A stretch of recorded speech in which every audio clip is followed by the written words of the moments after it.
Juliana Oliveira versus Otávio Mesquita. Nas últimas semanas, todos fomos surpreendidos com a ex-assistente de palco do programa Danilo Gentili, do De Noite, né, acusando Otávio Mesquita pelo crime de estupro, né. Segundo ela, o fato ocorreu nos bastidores da gravação de um programa de abril de 2016, ou seja, pouco mais de 9 anos depois, quando, na ocasião, teria abraçado e apalpado suas nádegas de forma não consentida, teria também ali tocado nos seios da Juliana. O caso ganhou repercussão após Juliana relatar o fato publicamente. Por sua vez, Mesquita, ele relata que jamais teve tal comportamento, que entende sim que exagerou, mas tudo ali foi uma brincadeira consentida, combinada de ambas as partes. Muito se ouviu falar sobre esse caso após a Juliana tornar ele público. O Léo Lins já falou, o próprio Danilo Gentili veio a público dar algumas satisfações em relação a alguns fatos que ocorreram, divulgado pela Juliana, como o apoio que ele deu na época, enfim. Isso é o que temos agora, né? Nós temos uma representação junto ao Ministério Público para apurar a prática do crime de estupro em relação a Juliana, cometida ali pelo Otávio Mesquita. Eu decidi fazer esse vídeo porque eu não vi em algum momento, ou se, na verdade eu vi alguns vídeos que falavam sobre essa questão, trazer questões técnicas, aquilo que a lei realmente trata de cada situação, aquilo que o ordenamento jurídico brasileiro, o ordenamento jurídico pátrio determina que se faça, ou qual seria o procedimento adequado de acordo com a lei, né? Ordenamento jurídico. O que é ordenamento jurídico, primeiramente? Ordenamento jurídico, né? Para aqueles que não são do direito ou da área jurídica, ordenamento jurídico é o conjunto de todas as normas e regras que regem o Estado democrático de direito, né? Ali todos os procedimentos, tudo aquilo que é voltado para regrar, para comandar e para dizer ali os liames e ordenar um contexto social faz parte do ordenamento jurídico, né? Nós temos aqui a nossa Constituição Federal como a lei maior. Ninguém, pelo menos em teoria, ninguém estaria acima da Constituição e todas as outras leis que estão abaixo da Constituição, que nós chamamos de legislação infraconstitucional, né? As legislações que estão ali, Código Civil, Código Penal, Código Tributário, Código de Processo Penal, muitas leis administrativas que regem a administração pública, enfim. Mas aqui nós vamos destacar basicamente a Constituição Federal, o Código Penal e o Código de Processo Penal. Primeiramente, o fato aconteceu em 2016. Como era o ordenamento jurídico processual penal? Como funcionava a regra penal e a regra processual penal em 2016? Muito simples. Os crimes contra a dignidade sexual, eles dependiam de uma representação. O que é a representação? A representação era um requisito de procedibilidade para os crimes praticados contra a liberdade sexual. Obviamente, aqueles crimes contra a liberdade sexual. É diferente, por exemplo, de um crime praticado contra vulnerável, né? Que aí a ação pública ela é incondicionada. E aí nós vamos falar aqui também um pouquinho de ação penal. No direito brasileiro, nós temos basicamente dois tipos de ações: a ação penal privada e a ação penal pública. Ações como, por exemplo, a ação penal privada subsidiária da pública. Mas isso aí não vem ao caso agora. A ação penal pública, ela é dividida em ação penal pública condicionada à representação e ação penal pública incondicionada. E aí a ação penal privada, que é outra história, né? Na ação penal pública condicionada à representação, que é o que regia, o que vigia ali, né? Era a regra de 2016, nos crimes contra a liberdade sexual, os crimes contra a dignidade sexual, necessitava-se de uma representação. Se nós formos lá no Código Penal, lá no artigo 225 do Código Penal, na parte geral, disposições gerais do Código, lá no Código Penal nós temos os crimes contra a dignidade sexual a partir do artigo 213 até o artigo 218. E aí vem 18A, 18B, 18C, enfim, né? A 213 ao 218. Na redação de 2016, dizia o seguinte: nos crimes definidos nos capítulos 1 e 2 deste título, que são os crimes contra a dignidade sexual, procede-se mediante ação penal pública condicionada à representação. Ou seja, a representação era um requisito imprescindível para a apuração dos crimes contra a dignidade sexual, os crimes de estupro. Ok, o fato aconteceu em 2016. Em 2016, essa era a regra para os crimes de estupro nessa modalidade. O que ocorre? Em 2018, foi promulgada a Lei 13.718. O que essa lei fala? O que essa lei trouxe de novidade? Essa lei alterou esse artigo 225, ao invés de ela continuar dizendo que necessitava-se de representação para apuração do crime, ela afastou a representação. Ainda existem crimes que necessitam de representação, mas nesse caso, não. Atualmente, a partir de 2018, os crimes contra a dignidade sexual não mais necessitam de representação. Elas são de ação penal pública incondicionada. Mas por que isso é importante nesse caso do Otávio Mesquita? Porque nós temos o Código Penal, ele tem a parte geral e a parte especial. A parte geral é basicamente como o Código Penal trata o agente, autor do fato típico, autor do crime. Como que esse agente se comporta diante de um crime? Como que é o comportamento dele?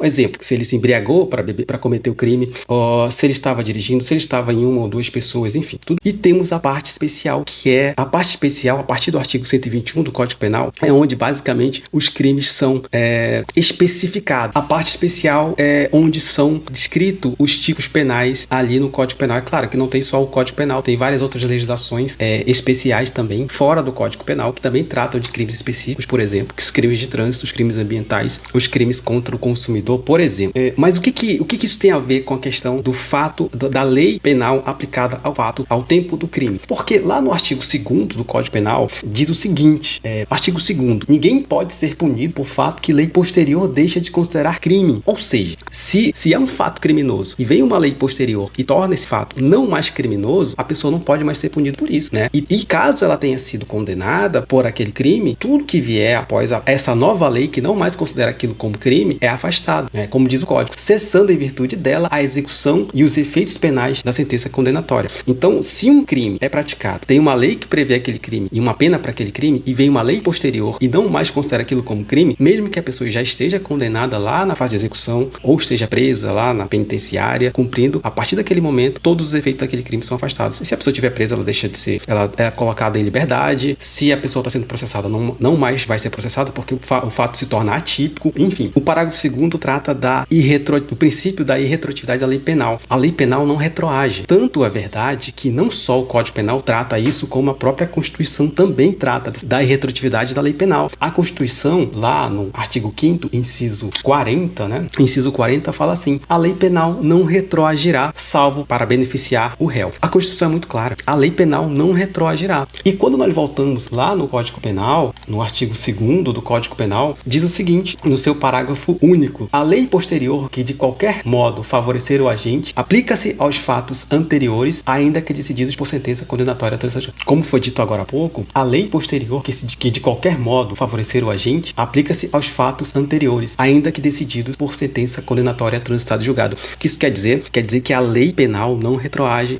somente retroagirá se for para beneficiar o réu. Então, se um fato aconteceu em 2016, olha a lógica, em 2016 existiu uma lei que regia aquele comportamento ou aquele procedimento. Essa lei não existe mais, é uma outra lei. Então a lei penal não retroagirá. De toda forma também, a lei processual penal, ela também não retroage, ela conserva os atos já praticados e a partir dali adota-se um novo procedimento. A partir dali, ou seja, a partir de 2018, adotaria-se o novo procedimento para os crimes contra a dignidade sexual, para os crimes de estupro. Somente a partir de 2018 não mais se exigiria a representação, porque a ação pública não mais era condicionada à representação, e sim incondicionada. Dito isto, sigamos, né? Lá no artigo 103 do Código Penal diz o seguinte: salvo disposição expressa em contrário, o ofendido decai do direito de queixa ou de representação se não o exerce dentro do prazo de 6 meses. Isso é o que estava vigente na época, em 2016, e é o que ainda está vigente atualmente, né? O artigo 103 não foi revogado. Só para deixar claro, o que foi revogado foi a representação para os crimes de estupro. Existem outros crimes que também precisam de representação, esses continuam da forma que sempre foi. A lei de 2018 apenas revogou para os crimes de estupro, né? E aí fica dessa forma. Ou seja, o crime foi dia 25 de abril de 2016. Então, 25 de maio de 2016, um mês. 25 de junho de 2016, 2 meses. 25 de julho de 2016, 3 meses. 25 de agosto de 2016, 4 meses. 25 de setembro de 2016, 5 meses. E 25 de outubro de 2016, 6 meses. No dia 26, acabaria o prazo. Acabou o prazo. Não teria mais prazo, porque ela teria 6 meses para fazer a denúncia, né? Abril, maio, junho, julho, agosto, setembro, outubro. Ali acabaria o prazo.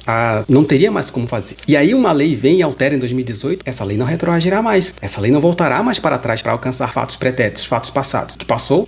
Infelizmente, é assim que era. Agora não mais. E o que isso gera, né? A ausência de representação num crime. A representação era imprescindível para o prosseguimento da ação nos crimes condicionada à representação. Se não tem representação, a ação penal não pode prosseguir. Pelo menos é o que diz o artigo 107 do Código Penal. Extingue-se a punibilidade. O que é extinguir a punibilidade? punibilidade. O Estado detém a jurisdição, né? O juiz detém a jurisdição. Ele pode julgar, ele pode dizer o direito ali no caso concreto. Contudo, ele precisa dos procedimentos, né? Do devido processo legal, porque o processo ocorra de forma mais legítima possível, atendendo todos os requisitos que a própria lei determina e exige que eles existam. Então, nos crimes condicionados à representação, se não tem representação, que é um requisito essencial de procedibilidade, a ação penal não pode mais existir. E se a ação penal continua, ela é uma ação penal nula, né? Ela é uma ação penal que pode vir a ser anulada, pode vir a ser arquivada, porque ela perdeu um requisito essencial. E lá no artigo 107 do Código Penal diz assim: extingue-se a punibilidade. E aí eu tenho pela morte do agente, pela anistia, pela graça, pelo indulto, né? Geralmente aquilo que é dada pela presidência da República, pelo Congresso Nacional, enfim. Pela retroatividade de lei que não mais considera um fato como criminoso. O princípio da retroatividade de lei penal. Se uma lei posterior torna um fato que era crime não mais crime, essa lei vai retroagir para beneficiar quem foi condenado, processado por aquele crime, como se ele não tivesse cometido crime algum. E aí, no inciso 4º, nós temos pela prescrição, decadência ou perempção. A decadência é da representação. Como eu falei, lá no artigo 103 do Código Penal, ele fala exatamente o prazo de 6 meses para representar. E lá no artigo 225 do Código Penal, lá em 2016, dizia que para aqueles crimes contra a dignidade sexual, somente se iria proceder mediante representação. Ok, tinha representação com a apuração do crime. Perfeito. Mas com a extinção da punibilidade, isso não existe mais. O crime continua existindo, mas a possibilidade de processamento e julgamento, não mais. Essa questão da extinção da punibilidade, da não observância da representação. Isso é segurança jurídica. No meio jurídico, nos processos, né, criminais, cíveis, enfim, segurança jurídica é de extrema importância, senão todos ficariam loucos. Se não há segurança jurídica, qual é a credibilidade que o judiciário ou aqueles que operam o direito irão ter? Nenhuma. E aí nós temos um crime que antes de 2018 precisava de representação, era imprescindível a representação. Então depois de 2018 não mais precisava dessa representação para os crimes de estupro. Então por que está acontecendo tudo isso? Eu imagino, né, pela questão, por ser uma questão midiática, por ser uma questão que envolve ali muitos holofotes, né? Eu ouvi até um jurista falando sobre essa questão eu entendo que nesse caso não foi estupro. Eu também entendo que não foi estupro, talvez uma importunação sexual que também deixou de ser, que atualmente é crime, né, com pena de 1 a 5 anos, antes era contravenção penal apenas, e aí veio a alteração para crime também relacionado à liberdade sexual. Ele falando sobre essa questão do entendimento de não ser. Mas aqui, como eu coloquei aqui, não se trata de entender se é ou não uma questão, se é crime ou não. Isso aí vai ser apurado, enfim. A questão toda é que a lei diz que determinada situação deve ser feito desta forma. Se não fizer, acabou. Não tem que se fazer mais, né? Se a lei diz que tinha que ter representação e não teve, infelizmente, não tem mais o direito de buscar a justiça. Acaba, porque o direito penal é assim. Vejo que muitas pessoas, muitos advogados até, sempre declaram aquela questão, porque a lei tem muitas brechas. Eu discordo, né? A lei não tem muitas brechas. A lei, ela descreve exatamente como algo tem que ser. E quando ele não é, simplesmente se busca um outro procedimento para que, exemplo, né? Como eu falei, um artigo do Código Penal diz que tinha que ter representação e que essa representação devia ter sido exercida no prazo de 6 meses. Não foi exercida dentro do prazo de 6 meses, vem o artigo 107 e diz que extingue-se a punibilidade pela ausência de representação. Simples, não tem que se fazer mais, né? E aí, pode-se até dizer que, mas o processo vai seguir. Não, o processo vai seguir.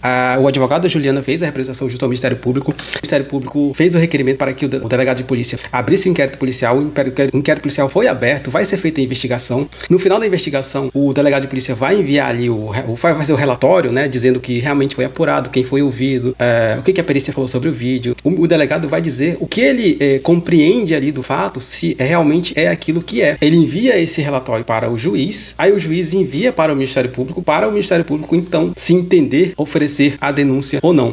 Mas vai oferecer a denúncia mesmo sendo uma questão de nulidade em relação a esse fato? Sim, muitos processos correm com nulidades até segunda instância, até STJ, até STF. É o normal do mundo jurídico isso acontecer. Contudo, existem os filtros, né? Nós trazemos aqui, por exemplo, lá no artigo 395 do Código de Processo Penal, que ele fala exatamente quando o Ministério Público for oferecer a denúncia, o juiz vai analisar a denúncia, verificar o que está escrito ali, o que o promotor público colocou, e vai dizer assim, se ele concorda ou não. E lá no artigo 395 do Código de Processo Penal, a denúncia ou queixa será rejeitada quando? Aí ele fala assim, quando que a denúncia ou queixa será rejeitada? Aqui a gente destaca a denúncia, tá? Porque denúncia é ação penal pública. Inciso 1, for manifestamente inepta. Inciso 2, faltar pressuposto processual ou condição para o exercício da ação penal. Isso aqui é legal demais, cara. O inciso 2 fala exatamente aquilo que é a representação. Falta de pressuposto processual ou condição para exercício. É uma condição. A representação é uma condição para exercício da ação penal. Não representou, faltou essa condição. Não há mais essa condição. Eu acredito que tanto